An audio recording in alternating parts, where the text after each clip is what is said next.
మేమిద్దరం ముగ్గురం ఆడపిల్లలమే. అక్క అండ్ బావ కొంచెం కొన్ని కారణాల వల్ల చనిపోవడం జరిగింది. సూసైడ్ చేసుకొని చనిపోయారు వాళ్ళు. తర్వాత మా చెల్లి నేను ఇద్దరమే ఉంటూ ఉండేవాళ్ళం. నానేమో బాగా త్రాగుబోతు.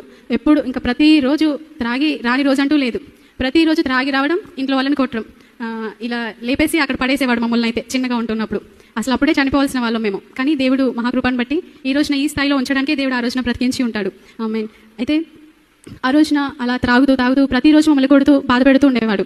నాన్న మారాలి అని అమ్మ యాసిడ్ తాగింది. ఇంకా దానివల్ల అమ్మ బ్రతికే అవకాశం లేదని డాక్టర్స్ చెప్పారు. ఒకరోజు హాస్పిటల్కి వెళ్ళినప్పుడు ఇంకా 3 డేస్లో చనిపోబోతున్నాం అని అమ్మ కోసం డాక్టర్స్ చెప్పినప్పుడు అమ్మ గురించి అక్కడ ఒక సిలువ ఆకారంలో ఉండే బెడ్ని తయారు చేశారు.